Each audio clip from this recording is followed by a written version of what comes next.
চার বন্ধু রাফি, মিম, আরমান আর তানি। গরমের ছুটিতে তারা এসেছিল এক পুরনো গ্রামে, যেখানে ছিল তাদের দাদুর পুরনো বাড়ি। পাথরের তৈরি সেই বাড়িটা যেন অতীতের কোনো কৌতূহল জাগানো বইয়ের এক রহস্যময় অধ্যায়। একদিন খেলার সময় তারা খুঁজে পেল দাদুর পুরনো ট্রাঙ্ক। ধুলোমাখা সেই বাক্স খুলতেই বেরিয়ে এলো একটা পুরনো মানচিত্র। একটি দ্বীপের ছবি আঁকা ছিল সেখানে, কিন্তু আশ্চর্যের ব্যাপার, সেই দ্বীপের নাম তারা কোনো মানচিত্রেই খুঁজে পেল না। এটা কি সত্যি? তারা একে অপরের দিকে তাকিয়ে ভাবতে লাগল। তাদের মনে প্রশ্ন, দ্বীপটি কি সত্যি নাকি কেবল গল্প? কিন্তু উত্তর পাওয়ার একটাই উপায় ছিল, যাত্রা শুরু করা। তারা স্থানীয় এক জেলের কাছ থেকে ছোট্ট একটা নৌকা ভাড়া নিল। চারপাশে নীল জলরাশি আর অজানা এক রহস্যের হাতছানি। হঠাৎ আকাশ কালো হয়ে এলো, বাতাসের বেগ বাড়তে লাগল, ঢেউ যেন নৌকাটাকে গ্রাস করে ফেলতে চায়। একটা প্রচণ্ড ঝড় শুরু হলো, আকাশে বজ্রপাত, নৌকাটা দুলছিল।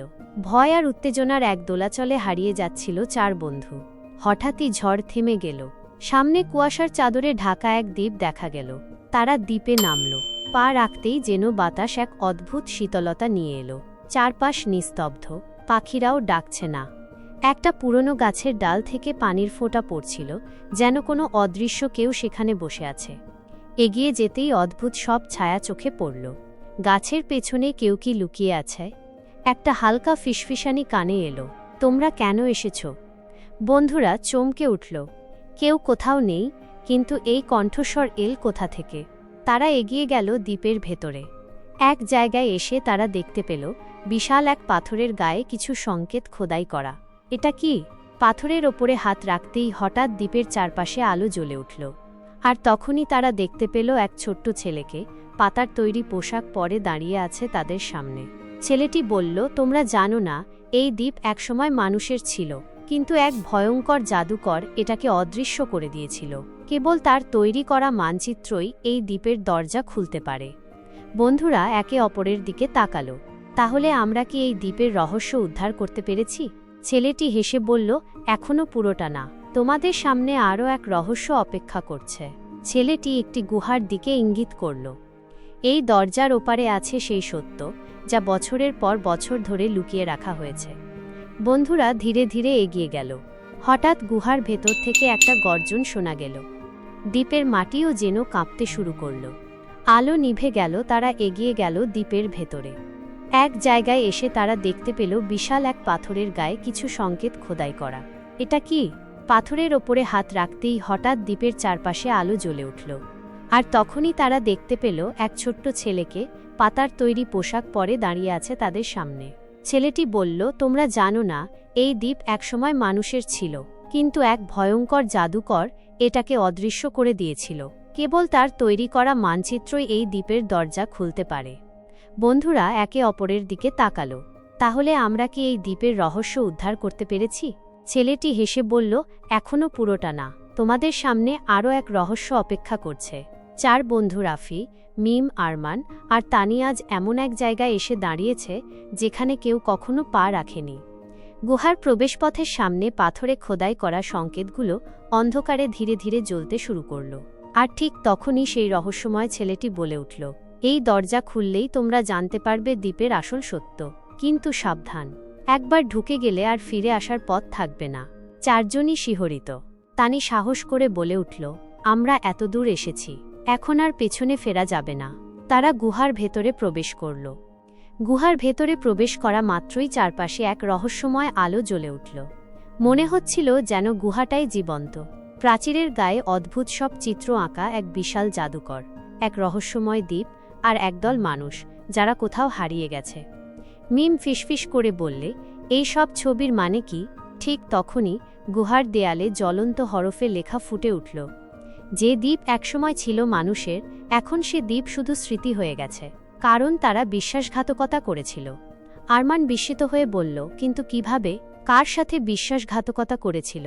ঠিক তখনই মাটির নিচ থেকে এক মৃদু গর্জন শোনা গেল। মাটি কাঁপতে লাগল, বাতাস ভারী হয়ে উঠল। রাফি আতঙ্কিত হয়ে বলে উঠল, আমাদের এখানে আসা কি ভুল ছিল?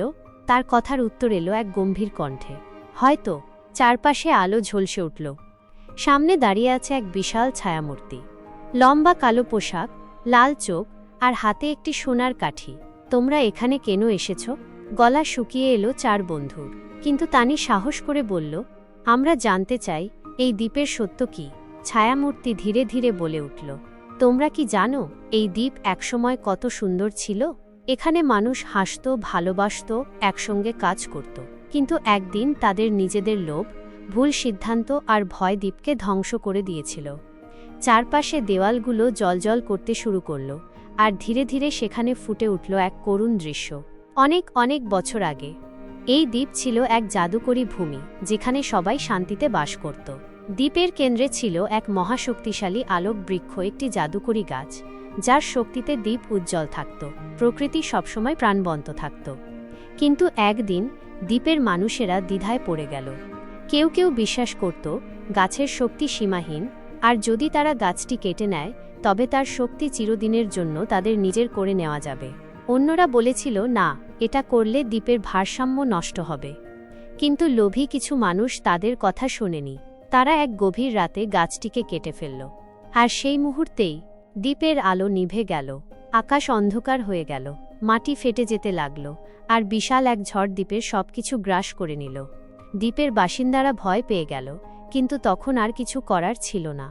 গাছের শক্তি হারিয়ে গিয়েছিল, দ্বীপ তার প্রাণ হারিয়েছিল। আর সেই সময় দ্বীপের এক প্রবীণ অভিভাবক এক জাদু শপথ করলেন, এই দ্বীপ আর কখনো মানুষের হাতে পড়বে না, যতক্ষণ না সত্যিকারের সাহসী ও নিঃস্বার্থ মানুষ আসবে, যারা বন্ধুত্ব, বিশ্বাস আর প্রকৃতির প্রতি ভালোবাসা বোঝে। সেই শপথ দ্বীপকে অদৃশ্য করে দিল। দ্বীপ রইল, কিন্তু মানুষ আর কখনো তার দরজা খুলতে পারল না। বন্ধুরা স্তব্ধ হয়ে গেল। তানি চোখ বড় বড় করে বলল, তাহলে এই দ্বীপের ধ্বংসের কারণ ছিল লোভ? নিজেরাই নিজেদের শেষ করেছিল? রাফি চুপচাপ দাঁড়িয়ে থাকল। আরমান বলল, এখন বুঝতে পারছি কেন মানচিত্র শুধু আমাদের কাছে এসেছে। আমাদেরকেই এই দ্বীপের ভবিষ্যৎ ঠিক করতে হবে। হঠাৎ গুহার ভেতরে বাতাস তীব্র হয়ে উঠল। ছায়ামূর্তি ধীরে ধীরে বলে, তোমাদের এখানে আসা উচিত হয়নি। এখন তোমরাও আর ফিরে যেতে পারবে না। আরমান চিৎকার করে বলল, কিন্তু আমরা কোনো ভুল করিনি। ছায়ামূর্তি হাসল, সবাই এই কথাই বলে। ঠিক তখনই মিম খেয়াল করল মেঝেতে খোদাই করা আরেকটি সংকেত। বন্ধুত্বই একমাত্র চাবি যা দ্বীপের অভিশাপ ভাঙতে পারে। মিম দ্রুত বাকিদের দেখাল। তারা একে অপরের হাত শক্ত করে ধরল, একসঙ্গে বলে উঠল, আমরা কখনো একে অপরকে ছেড়ে যাব না। আমরা বিশ্বাসঘাতক নই। চারপাশে আলো ছড়িয়ে পড়ল, গর্জন থেমে গেল। চারপাশের ছায়াগুলো ধীরে ধীরে মিলিয়ে যেতে লাগল। চারপাশে ধোঁয়া ছড়িয়ে পড়ল। ধীরে ধীরে গুহার সব কিছু আবার স্থির হয়ে এলো। কিন্তু ছায়ামূর্তি কোথায় গেল? আর দ্বীপ? দ্বীপ কি এখন আগের মতো হয়ে গেছে? বন্ধুরা ধীরে ধীরে গুহার বাইরে বেরিয়ে এলো। কিন্তু যখন তারা বাইরে এলো, তখন তারা যা দেখল তাতে তাদের নিঃশ্বাস বন্ধ হয়ে গেল। দ্বীপের আকাশ স্বাভাবিক হয়ে গেছে, চারপাশে পাখির ডাক, সবুজ গাছপালা। তারা কি তবে দ্বীপের অভিশাপ ভেঙে ফেলেছে? কিন্তু হঠাৎ তাদের সামনে আবারও একটা পুরনো মানচিত্র পড়ে থাকতে দেখা গেল। কিন্তু এবার মানচিত্রের ওপরে লেখা, তোমাদের যাত্রা এখানেই শেষ হয়নি। সত্যের সন্ধান এখনও বাকি। গল্প এখানেই শেষ। কিন্তু দ্বীপের আরও কি রহস্য লুকিয়ে আছে, তার উত্তর পরবর্তী পর্বে। বন্ধুরা, এরকম আরও নতুন নতুন গল্প পেতে ভিডিওটাতে লাইক দিয়ে চ্যানেলটাকে সাবস্ক্রাইব করে পাশে থাকা বেল আইকনটি চালু করে রাখো।